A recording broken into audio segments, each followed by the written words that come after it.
GTA Online is often criticized for being a bit too linear because in most missions it will literally tell you what to do and where to go, with giant yellow markers and NPCs like Pavel who just don't know when to shut up as they repeat themselves over and over like it's your first time doing the mission. However, despite this somewhat condescending tone and the game assuming that you have the critical thinking skills of a toddler, there are certain tricks and insider hacks that only veteran players know about. You won't find these tips in the game, and new players simply aren't aware of these, so you won't learn by playing with them either, which is why I've decided to compile my top 15 tips into one video for ease of consumption. Think of these as open secrets, things that are supposed to be hidden but have been unraveled over time through trial and error. I want to make sure that you guys don't waste your time messing around, so I'm going to compress years of personal experience down to minutes, and hopefully by the end of this video you can find at least a few tips in here that make your life in GTA Online that much easier.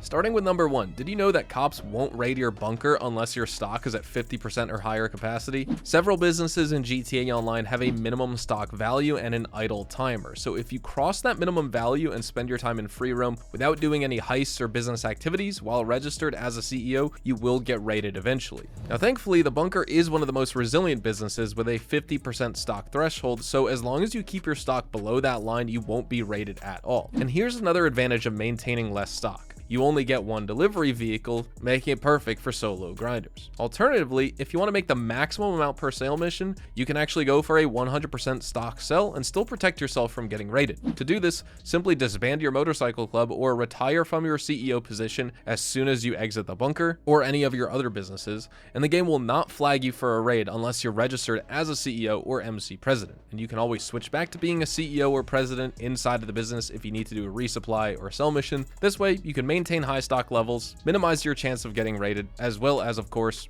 maybe not even paying for security upgrades for your business.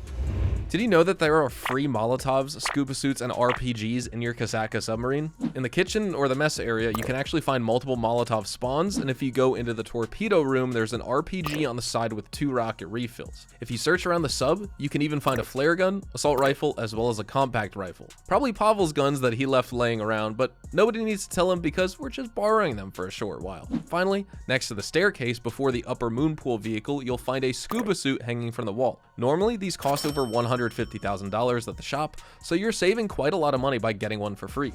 Here's another interesting little secret that few people know about. There are certain businesses in GTA that progress even when you log out of the game and go offline. Well, not the whole business, but a specific facet of it. For example, the salvage yard. If you bring in a car with your tow truck and you put it on the lift to be salvaged for parts, it normally takes 2 in-game days without upgrades or 1 in-game day with staff upgrades. However, the progress bar will keep ticking and progressing even if you log off and exit GTA Online, so one of the last things you should do before quitting is finding a car for your salvage yard because it will keep working even if you aren't in the game, and when you log back in, you'll see the extra cash in your account. It's even better if you have 2 lifts because then you can salvage 2 cars at the same time. And the same goes for bail office agents, the MC Clubhouse bar, Rooster, who's the technician that brings in freight for your hangar, as well as all of your CEO cargo warehouse technicians. Now, of course, all of these are exceptions to the rule because normally businesses do stop progressing as soon as you exit the game, but if you own an MC Clubhouse, a hangar, bail office, or even special cargo warehouses, you might want to test these secrets out for yourself because they still work to this day. The next tip is very situational here, and it only applies to certain missions. Basically, GTA Online has an enemy respawn system where if you keep killing waves of enemies, they will spawn the exact same wave again and again. This is usually done to keep you on your feet, so don't stall during a specific part of a mission. It punishes campers and ensures that the flow of the mission stays intact. However, there is a way to get around these spawns. You see, the game treats the whole wave as one entity, so if you kill everyone except for the last guy, it won't spawn another set of enemies because the game thinks the last wave is still active. And a nice place to exploit this mechanic is during those heist preps where the game constantly sends wave after wave of enemy helicopters at you with a guy in the window who's constantly shooting at you with a machine gun. Usually it's 2 helicopters at a time, but what you can do is blow one of them up and then just kill the gunner in the second one, leaving the pilot alive so he can follow you around harmlessly as you escape the area and complete your mission.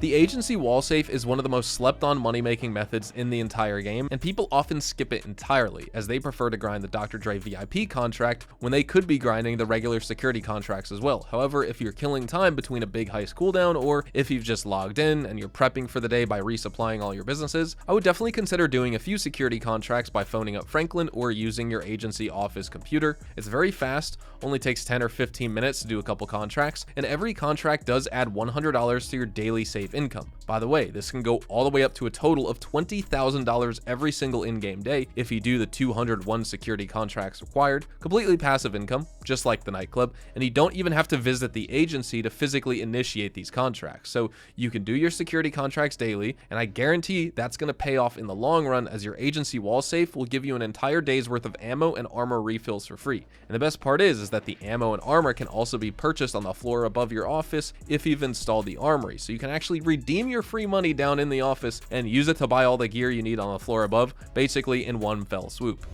By the way, did you know that Rockstar rewards you with a cash bonus for maintaining a daily challenge streak, similar to Red Dead Online? If you open up your interaction menu and look at your objectives, you'll find 3 daily challenges. These give you $30,000 as well as 5,000 RP by themselves, but complete all 3 for 7 days straight, and you'll receive a $150,000 bonus along with 20,000 RP on top of that. Do daily challenges for 28 days in a row, and you'll get $750,000 as well as 50,000 RP. Remember, this is in addition to the cash you're already getting for doing these challenges, so for a new player, heck, even for a veteran, daily challenges are a really great way to kill the boredom and make some decent money on the side. Movement in GTA Online can sometimes be really weird. For instance, did you know that walking in first-person mode is faster compared to third-person? Sprinting speed is similar in both modes, but for some reason, walking is just faster in first-person. And that's not all. If you go into first-person while swimming on the surface, you actually move faster than if you were in third-person. And there's also this glitch where if you hold ADS, it also allows you to climb extremely steep hills that would otherwise cause your character to simply ragdoll back down the hill. Also, holding down the aim button while jumping is enough to make sure you run slightly faster because it shortens the jump animation.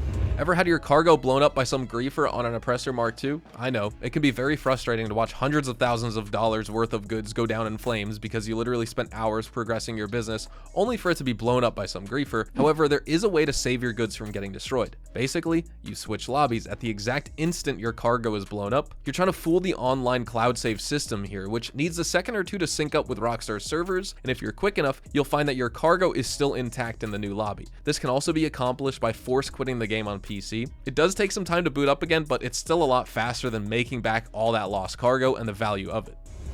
There's also this insane speed glitch that makes money grinding and travel a whole lot faster, and all you need is a hangar with one of your personal aircraft in it, preferably something fast like an Akula or a Raiju. And here's how to do it. Instead of spawning your aircraft from the interaction menu, go to the hangar and exit with your aircraft as you would. Doesn't matter if it's a helicopter, propeller-driven airplane, or a jet fighter. You'll get a speed boost of anywhere from 15 to 20%, which is enough to make a mediocre aircraft feel really fast. And a fast aircraft like the Raiju will feel like an absolute speed demon. This glitch has been around forever. Rockstar has never really bothered to patch it, and at this point, it's a feature, not a bug. Here's a really fun one. Sometimes calling Lester to remove your wanted level can take too long, or maybe the ability is on cooldown since you used it the last time. But here's another way. You can spawn a mobile operations center, Avenger, or Terabyte through your service vehicle section of the interaction menu and enter the vehicle to immediately remove your wanted level. Just make sure that you're at the back and not in the driver's seat. If you get into the driver's seat as you enter, your wanted level will persist and you'll have to keep running. And this works even with a 5-star wanted level. So if you aren't feeling it, you can immediately despawn all the cops by simply calling in a service vehicle that you own. And if you're at a 3-star level and want to get rid of those annoying choppers, go to your interaction menu, select appearance, and put on a mask or a pair of sunglasses. This will drop your wanted level by 1 star, and you'll go down to a 2-star wanted level, which is much easier to evade.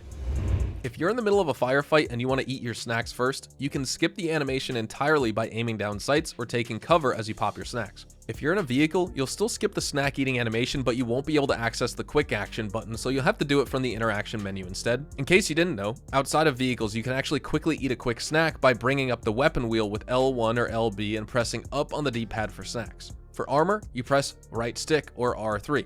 On PC, you press tab and C for snacks or tab plus V if you want to replace your armor plates. And here's another quick tip for all you newbies out there. While you can't buy snacks or armor in the middle of a fight, you can actually replenish your ammunition by purchasing more whenever you want from the interaction menu. I don't know if they deliver it via Wi-Fi or something, or simply magic new ammo into existence, but as long as you have the money, you're never going to run out of rockets or homing missiles in a firefight, meaning you can destroy as many choppers and police as you want. This also works for sticky bombs and grenades as well. While doing cell missions with friends, you can register either as an MC President or a SecuroServe CEO, but one of these gives a slightly better payout to your friends. Unless you really want those CEO benefits, do your cell missions as an MC President and your friends will get a bigger reward based on a percentage of the total money you made.